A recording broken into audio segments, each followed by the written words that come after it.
Hello friends, आप सभी लोगों का स्वागत है हमारे यूट्यूब चैनल पर। तो आज हम पढ़ेंगे कक्षा 7 हिंदी दीक्षा यूपी बोर्ड का पाठ 4। पाठ का नाम है बहता पानी निर्मला।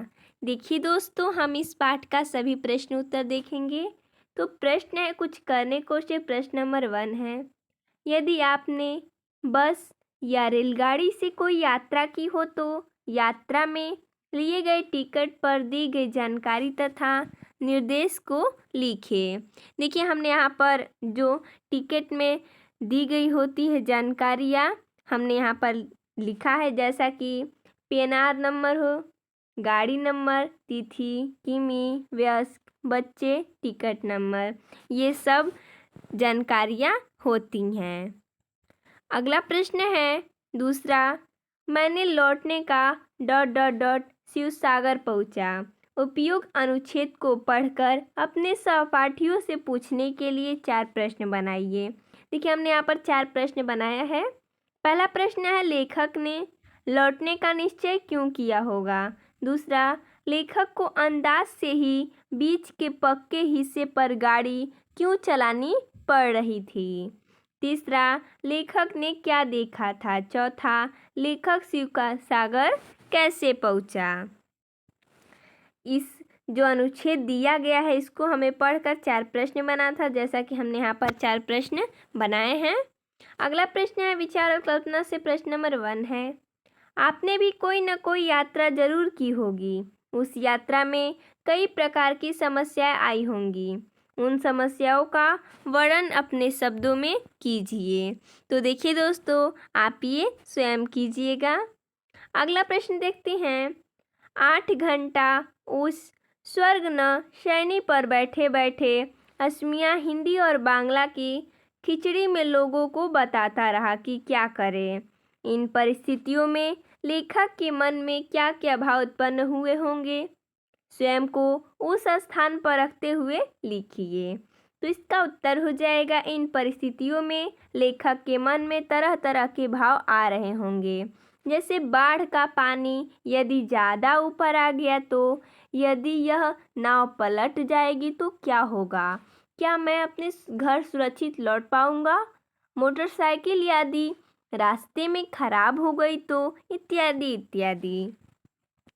अगला प्रश्न है यात्रा वृत्त से प्रश्न नंबर 1 है, लेखक ने यात्रा करते कितने प्रकार बताए हैं। यानी कि पूछ रहा है कि लेखक ने यात्रा करने के कितने प्रकार बताए हैं और उन्होंने किस प्रकार की यात्रा की। हमने यहाँ पर लिखा है, लेखक ने यात्रा करने के 2 तरीके बताए हैं। एक तरीका तो यह कि आप पहले से ही यात्रा संबंधित पूरी योजना बना ले, और दूसरी यह कि आप योजना तो कहीं और जाने की बनाइए और निकल कहीं और जाइए। अगला प्रश्न है 2 नंबर, लेखक ने किन स्थानों की यात्रा की। इसका उत्तर हो जाएगा, लेखक ने सोनारी और शिव सागर की यात्रा की। अगला प्रश्न है, लेखक ने अपनी यात्रा में किस प्रकार की कठिनाइयों का सामना किया। तो इसका उत्तर हो जाएगा, लेखक ने जब यात्रा के लिए निकले तो उन्हें बरसात का मौसम होने के कारण कई कठिनाइयों का सामना करना पड़ा। जैसे मौसम खराब था, रास्ता खराब था, पूरी सड़क बाढ़ में पानी में डूबी हुई थी, न आगे बढ़ने का रास्ता था न पीछे लौटने का। अगला प्रश्न है, वास्तव में जितनी यात्राएं स्थूल पैरों से करता हूँ उससे ज़्यादा कल्पना के चरणों से करता हूँ। इस वाक्य से लेखक का क्या अभिप्राय है। तो इसका उत्तर हो जाएगा, लेखक देश विदेश भ्रमण के शौकीन और यात्रा प्रेमी जान पड़ते हैं। स्थूल पैरों से यात्रा करने का उनका तात्पर्य उन स्थानों से है जहां वे स्वयं शरीर पहुंच सके, लेकिन जिन स्थानों की यात्रा उन्होंने अपनी कल्पनाओं में की, उन स्थानों के विषय में उन्होंने कल्पना के चरणों शब्द का प्रयोग किया है। अगला प्रश्न है, एक कील की वजह से राज्य खो जाता है। कहावत को लेखक ने किस संदर्भ में कहा। तो इसका उत्तर हो जाएगा, एक कील की वजह से राज्य खो जाती है। यदि इस अंग्रेजी कहावत की व्याख्या की जाए तो इस राज्य खोने की बात साबित हो पाएगी कि एक कील की वजह से नाल नाल की वजह से घोड़ा, घोड़े के कारण लड़ाई और लड़ाई के कारण राज्य से हाथ धोना पड़ता है। लेखक ने यह बात इस संदर्भ में कही है कि एक दांत मांजने के ब्रश और मोटर की एक मामूली सी डिबरी लेने के लिए गए और उन्हें लौटने में 3 घंटे की देर हो गई तो वे बाढ़ जैसी मुसीबत में पड़ गए। अगला प्रश्न है 6 नंबर, यात्रा करने में हमें नक्शा किस प्रकार सहायता करता है? इसका उत्तर हो जाएगा नक्शे से यात्रा करने में काफ़ी सहूलियत मिलती है। नक्शा हमें सही रास्ता, दूरी, नियत स्थान आदि के बारे में पूरी जानकारी देता है। अगला प्रश्न है भाषा की बात से प्रश्न नंबर 1 है, पाठ में आए अंग्रेजी के शब्दों को छांटिए और इनके हिंदी अर्थ ढूंढकर लिखिए।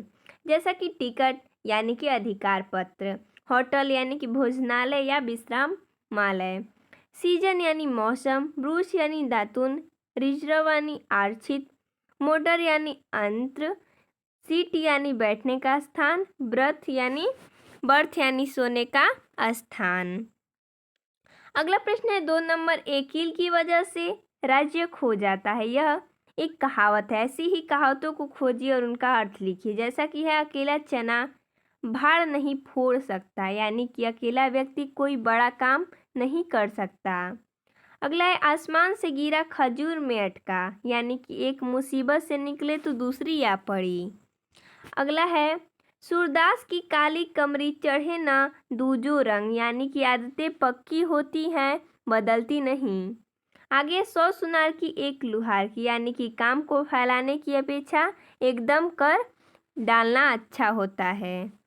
अगला प्रश्न है 3 नंबर, उचित संबोधक शब्दों का प्रयोग करते हुए निम्नलिखित वाक्यों को पूरा कीजिए। जैसा कि हमने यहाँ पर पूरा किया है, उसी छुट्टी कीजिए, यानी कि उसी छुट्टी लीजिए और टिकट करवाइए। यहाँ पर भरा जाएगा के अनुसार, यानी कि उसी के अनुसार छुट्टी लीजिए और टिकट करवाइए। आगे है, लड़ाई राज्य से हाथ धोना पड़ता है, लड़ाई के कारण, यहाँ पर भरा जाएगा के कारण। वैसे हमने यहाँ पर भरा है एक मामूली सी डिबरी, हम कैसी मुसीबत में पड़े, यानी कि एक मामूली सी डिबरी के चलते हम कैसी मुसीबत में भरे, यानी कि पड़े। यहाँ पर उचित संबोधन शब्द कौन सा है? के चलते, यहाँ पर के ऊपर और यहाँ पर की ओर, जिससे हमें रिक्त स्थानों की यानी कि वाक्यों को पूरा किया है। तो देखिए दोस्तों, इसमें इतना ही प्रश्न दिया था। तो मिलते हैं नेक्स्ट वीडियो में, तब तक के लिए धन्यवाद दोस्तों।